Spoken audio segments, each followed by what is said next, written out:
We'll call this August 19th meeting of the Sherburne County Economic Development Authority to order. And we will start with approval of the agenda. We do have a couple modifications. Item number 4 will be removed and item number 7 will be removed. With those changes, are there any other changes?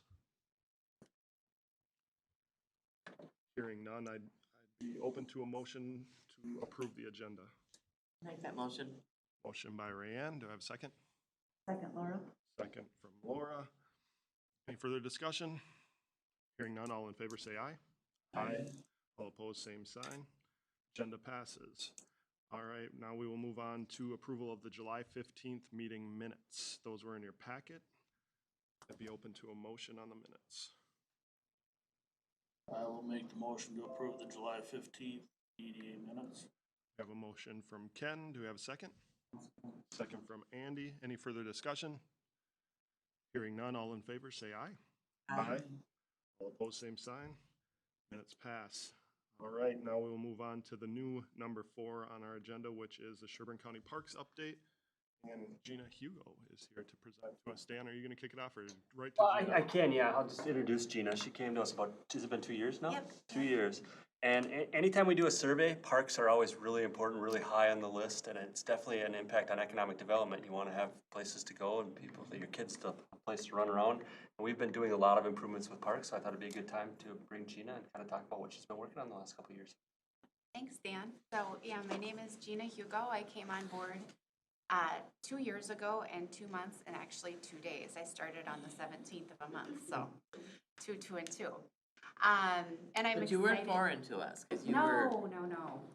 I kind of been around the county for a while, bouncing around here and there. No, I worked for the Sherburne Conservation District for nearly 20 years as a forest health specialist.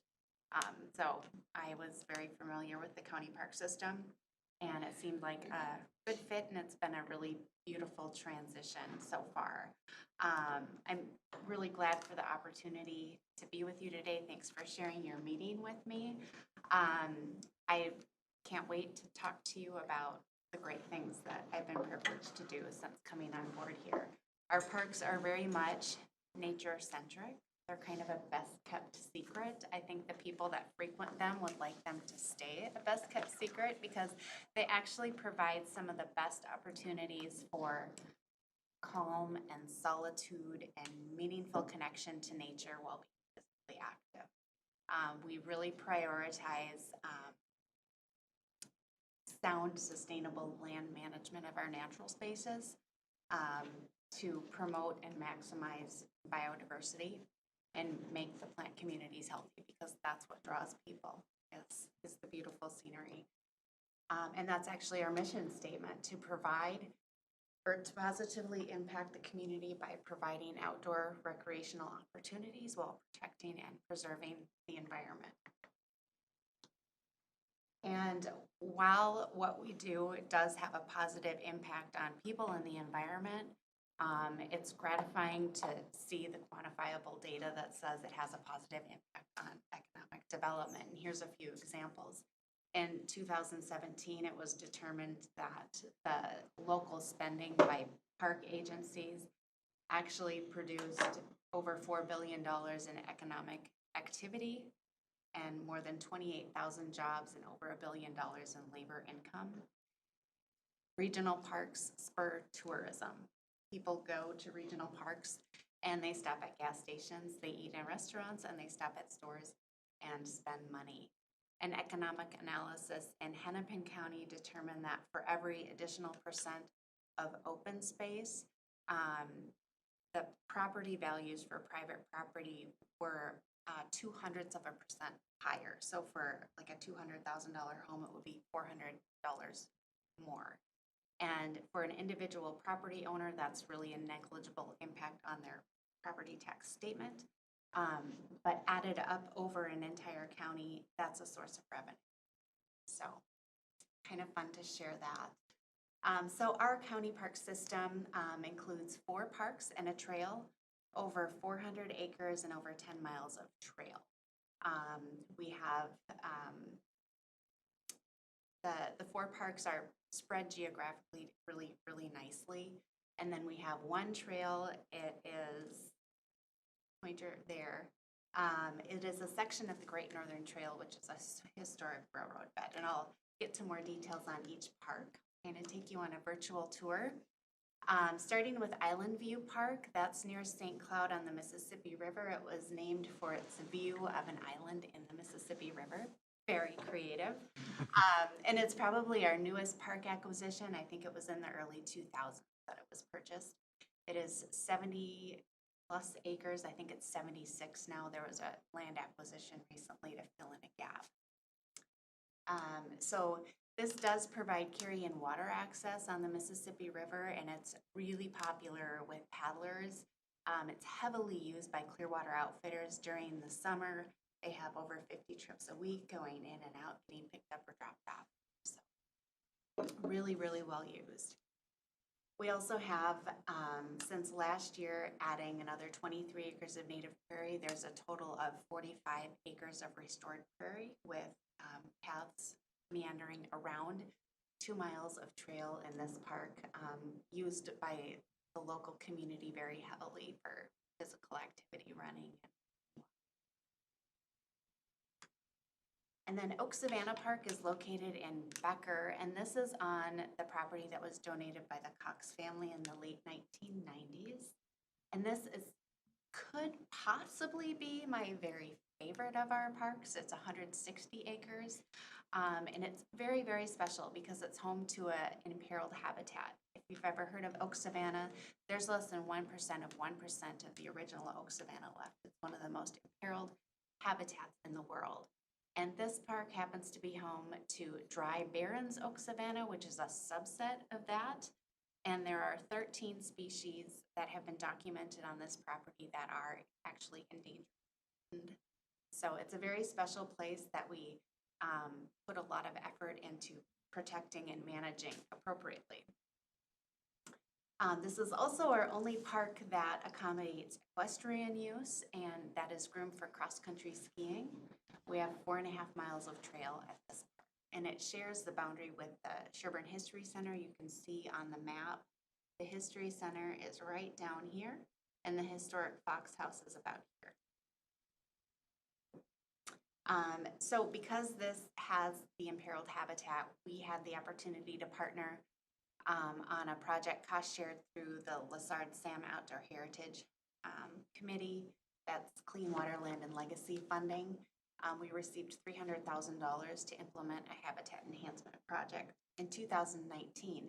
And it was essentially a very large timber harvest to remove all the ecologically inappropriate tree species and release the open-grown bur oaks. Before the project, there was no sunlight hitting the forest floor, so essentially all that was there were a handful of plant species that were not helpful for wildlife at all. It was a dark, dreary, evil-looking forest, actually. And you can see here the straight trees growing up through the crown of the wonky branches. Those are red cedar growing up through a phenomenal old-growth bur oak tree. So those red cedars and a lot of other trees were removed. And as you can imagine, those can't just be cut down because they'll just stay standing there. They're stuck in the tree. So this has to be done very carefully with a piece of equipment called a hot saw. And this equipment operator this is what he does, and he's kind of a surgeon. So that piece of equipment grabs the tree, the trunk up rather high, and then it saws it off at the base, and then it backs up with the tree, and it goes to where it wants to, and then it lays it down. So it was done on frozen ground so that we didn't cause soil compaction or any rutting. Had to be done with snow cover on the ground. So it's a very small footprint or impact from the project. And after all those red cedars and all of the buckthorn and everything was removed, it was really stunning. You can see the big piles of timber in the backdrop there. That's only some of them. There was a lot of trees removed. And it looks really, really beautiful now. This is before anything came up in the spring. It was still quite cold, but right after snow melt. However, pasque flowers on the right are one of the first things to come up in the spring. Sometimes they'll even come up through the snow. And they can do that because they have a bit of a fur coat. If you look real closely, you can see their furry outsides. So that keeps them warm. It's a wild crocus. So. And then later on in the spring, we started to see more diversity. 3 kinds of native violets and a woodland phlox. So just getting that sunlight back to the forest floor is helping us to drive that diversity and make it more hospitable for our native wildlife, the pollinators and the songbirds. So it's really looking quite beautiful, and then we will drive fire through it as soon as we can get the right condition. Ridgeview Park is located between Big Lake and Monticello, and it's also on the Mississippi River, named for its view of the Highway 25 bridge. Because it's downstream from the power plant, it has open water most of the winter, and so it's a great place to view wildlife. This park also has oak savanna and dry oak forest that has been managed similar to how oak savanna was managed, and we've been doing that type of management there since 2008, and we've seen a huge increase in diversity. You can see on the right, it's beautiful trails through oak woodland, and it's a great place to view wildlife on the river. This year, we were able to do a big park improvement project. This was funded through the DNR's outdoor recreation program. We received $250,000 to do this project, to construct a new entrance, a parking lot that's paved and has lines and a handicap spot and everything. We put in signs. We have an ADA accessible trail to the river and 2 river overlooks. And because this park is home to some phenomenal trees that make it what it is, we went to extremes to do tree protection, and we did exclusion fencing around the trees along the whole trail corridor. And for trees that were going to be close to any soil disturbance, we did root mapping, so we knew how deep the main structural roots were and where they were, so that those could be avoided. So we didn't invite root rot and then eventual tree failure. And this is a old growth hackberry. It's the biggest one I have ever seen in my 20+ year career of forestry. So we wanted to absolutely protect that, and that's near where the boardwalk was constructed. So here's just another shot of the equipment staying on that trail alignment and not going beyond. And then here is our Upstream Overlook. We incorporated boulder seating, and those are great for kids to climb on while parents want to sit. So they've been really popular with the neighborhood kids. Our Downstream Overlook also incorporates the same limestone benches and interpretive signing and our wayfinding sign. Here's a close-up of the theme of the interpretive signs. They each feature a different species of wildlife that might be seen out at Ridgeview Park. And then a shot of the wayfinding signs, which are the same design as Graham's Park and Oak Savannah Park. So we're staying consistent with that branding. This project included a 9,000 square foot rain garden, which is now home to 3,198 1-gallon potted plants that are Thanks all, for counting. yeah, all native, providing habitat for pollinators. It took us weeks to do with volunteers and interns, and now we're spending a lot of time watering it. Who knew we'd get no rain? And then the new entrance is really popular with the neighborhood boys on their bikes. They love to just come zooming in. Graham's Park is our park that's located just outside of Zimmerman on the southeast shore of Lake Fremont. It does not have lake access, but it does have a phenomenal boardwalk system through wetlands, and that's been really popular. This park has shelter that is reservable for groups and gatherings. It's free to reserve, and it's used regularly, once or twice a week, church groups, birthday parties, things like that. This park has trails through open space and forest. The forest trails are stunning in the fall. This is our only park that has actual white oak trees, so the colors are much more vibrant in this park than our other parks, which are a little more of the dull drab colors of fall. Another shot of our boardwalks and the fall colors that you'll see. And then this is the park where we implemented something new and up and coming that's actually very old, is nature-based play. I grew up playing in the woods near my house, and that's how I became a forester, because I love being outside and I love being in nature. And it's being observed out in our communities and in our school systems that kids are disconnected with nature. So now there's this new thing called nature play, which is actually really old. And we did something like this on a very much a shoestring budget. Last year we got some boulders and some logs and a stump and made some tree cookies, and we put them out there for kids to play with.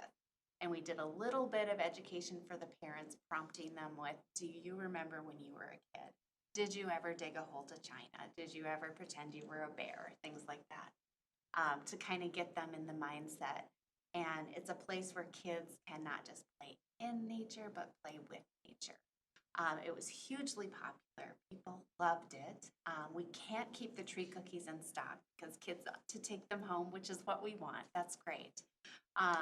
So we are expanding on that. Last year we worked on a design with a consultant, and were awarded another grant through the DNR, another $250,000 to construct a nature playscape that actually has a kinesthetic trail loop that's accessible. So it has routes that accommodate mobility devices, and it has other routes right alongside that do not, but are more challenging for different abilities. It's got a timber play structure, a log beaver dam climbing structure, a boulder scramble, a large culvert burrow that is large enough for a mobility device to go in and out of. So we're really excited about this, and it'll be constructed in 2020. And then our trail section is the Great Northern Trail. The county-owned section right now that is complete extends from the northern boundary of Elk River to Lions Park in Zimmerman, and it's 3.5 miles. It was paved last year. The last bit was paved this year. But since the pavement was put down, it's been heavily used. Our bicycle tube counter counted 198 bicycles one day, which is phenomenal. So it's been fun to see really good feedback from the community. And working with partners, and one of them is here today, the City of Princeton, cities of Zimmerman, City of Elk River, and the County of Mille Lacs.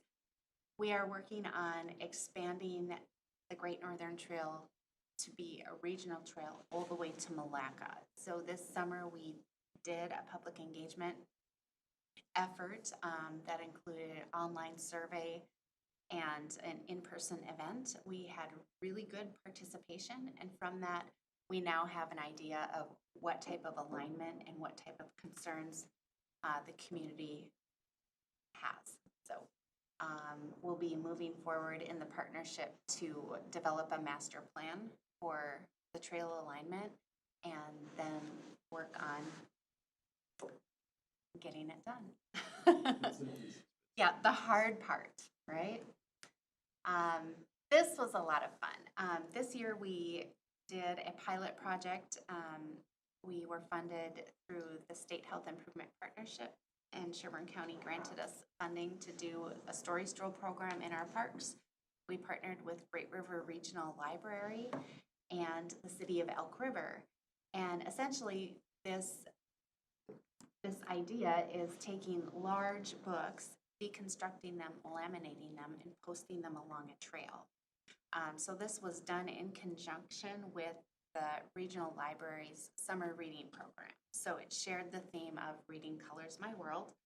And each of the summer reading program participants received a bookmark with, on the front are all the titles that were in the Story Stroll program. On the back was the Story Stroll Challenge. So each of the Story Strolls had a stamp at the end, and if participants visited each stroll and collected the stamp on their bookmark, they could redeem their bookmark for a prize at the library, which was one of the books in the Story Stroll series. So 350 bookmarks were handed out and 88 were redeemed. So that's about a 25% return, which we were really pleased with. And it was, the most gratifying part was just seeing the families out in the parks doing the strolls together. So, and hearing what they liked best about the books and seeing them use the stamp. And you know, I was so impressed with the etiquette that was observed. There was no vandalism. There was, I mean, we had one stamp jar disappear, but for all summer, I think that's incredible. So I was really pleased. I had like 3 sets of extra stamps because I was all ready for them all to walk away. All the ink pads were closed, so I don't know, good things to say. And then none of this would have been possible without phenomenal interns. This is Grace and Eileen, and they are leaving next week, and I'm pretty sad. So with that, I guess I could open it up for questions. I do want to say that I brought pamphlets that have the address of each of our parks, so you can go check them out yourself if you'd like. And then I brought boot brushes. And these are, if you like to hike, take one, because these are great for before and after you enter a trail. You can clean your boots, and that prevents the spread of invasive. It's my nemesis. So. Thanks, Gina. Any questions for Gina? I think that it's great to see the park improvements happening. I think too, on the Story Troll, Gina, not everybody, I think, participated in the way of the stamping, but a lot of people participated in just going. Yeah. Because I had a lot of feedback on that. Oh, good. Okay. So I think your numbers are going to be hard to quantify with. Right. Right. Yeah, no, the utilization of the Story Stroll and then the opening of the Great Northern Trail, well received and very heavily trafficked. I'd like to make sure that I know, we're obviously in the EDA meeting right now, and the economic development or the economic impact of these parks, is a focus for us. And we've been, if you listen to Gina as she went through, she mentioned how many times these initiatives were funded by grants, that is money from outside the community brought in to do this work. The board's been really deliberate, and Gina and the rest of our staff have been really good about leveraging outside funds to make these impacts in the community. So the return's even better than your typical parks program, and I'm pretty proud of the way that's gone. So I appreciate that. And we love Gina's passion. I was just gonna say, Gina likes trees. I don't know if you guys she's know truly this. passionate, and if anybody wants her at a city council meeting, obviously she loves to present and talk about the park, so. I just texted saying we should probably have you come to one of our meetings. And she's great to work with as a partner for the Great Northern Trail. And actually, I was telling them my daughter is horseback riding we live right by the Oak Savannah Park, and she's horseback riding right now. So it's kind of timely. Yeah. All right. If there's nothing else from Gina, we'll go ahead and move on to our next agenda item. Thanks, everybody. Thanks, Gina. Which is a quick review of some stuff with the Elk River Comprehensive Plan. Dan, you gonna take that? Sure. Right now, Elk River is going through their comprehensive plan, and we have a lot. I think keep going, Chrissy, so we can keep going. Next one. Next one, this one. We have a lot just south of the government center here. It's 27 acres, and we've been developing it as a data center site for about the last 5-6 years. Had a lot of nibbles, but not a bite yet. And as they're going through their comp plan, there seems to be a dire need for multifamily housing, or just housing in general. So I guess I wanted to have the discussion at the EDA to see if this is something we'd like to have changed as we move forward to perhaps from a business park designation to more of a housing designation. And I guess to have that discussion, I wanted to start here before we brought it to the boards to get everyone's feedback on what they thought. Yeah, and I brought this forward to Dan as something I've sat on the committee for the Elk River Comp Plan as a member of that planning group. And we've kind of gone back and forth in that group about certain land uses, and this is kind of one of those areas. Their comp plan guides a growing downtown area that continues to expand west and downtown, eliminating some of that higher density housing within the downtown area.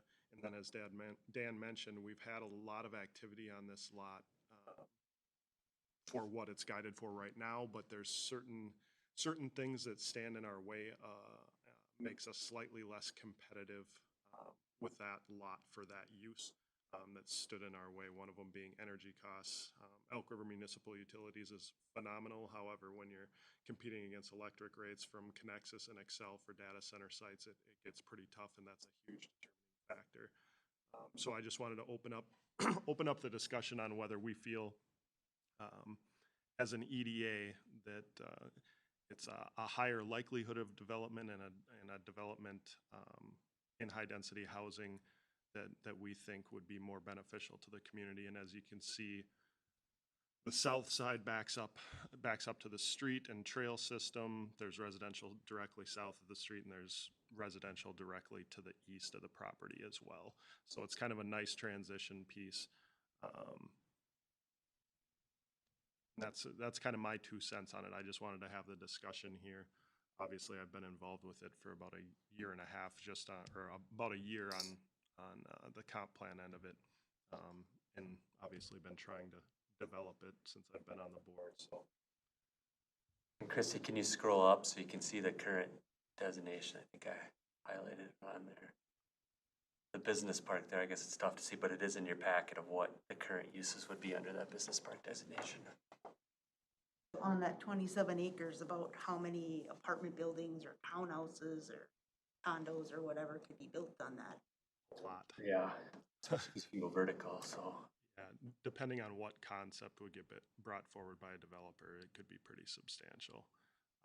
And if you look at the west side of Elk River is kind of lacking a little bit in housing density, which is making the development of some of the commercial and retail sites within this West Highway 10 corridor a little bit tougher. The city of Elk River owns a couple sites on Highway 10. There's some privately owned sites as well. And the city's getting there, but a little more housing density, a few more rooftops on the side of town would definitely help that. Are there any other available land, something like that right now? High density within the city of Elk River is relatively limited right now. There's a little bit on the east side. I can't think of any additional, the extreme west across, what is a stoplight, west of the government center, I always forget, is that Waco? So immediately to the west of Waco, there's a proposed 200 unit apartment complex mixed in with detached townhome community over there by the Beehive off of 10. So that site will be full, but it is about as prime as you get from a development perspective. It's more or less shovel ready with good access. And like I said, kind of a nice buffer between the uses to the west and the uses to the east with a nice view of the government center. Where do the utilities end on the west? Utilities for the city of Elk River ends at that development to the west of Waco. So whoever would want to carry on would have to bring in utilities. Out on that side, yeah. This site obviously is Supported. And would we be looking to create something that can have a mix of like senior housing? I'm going to use one of Ken's favorite words, upscale. Define that, will you? Yeah. generally, the conversation I wanted to have here is I'll be the litmus test if I want to move there. is less about the specific project for that site and more about, we have been marketing this as a data center type site or a business park type site for more than half a decade with 2014. right. So with a lot of activity and nothing getting really that close to the finish line. So it's more of, from a strategy standpoint, we're probably looking at a use that isn't really possible right now or in the foreseeable future. So I'm not asking for any specific project there, just in Elk River's comp plan to ask them to designate it that so we can start making a plan or start looking within the market. So the last data center went up when? 2012 was the last addition to UHT. They were built in 6 and 7. The Okay. last structural change was 2012. And that was one company that. Target and UHT. Yeah. Two companies. United Health and Target are the two data centers to the west of the government center.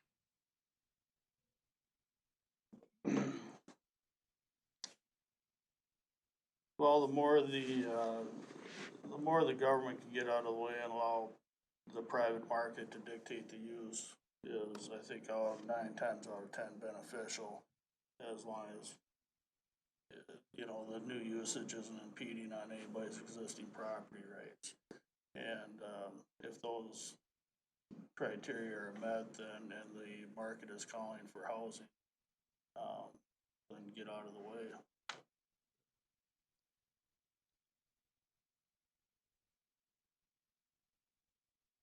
Anyone else with any questions, comments on that?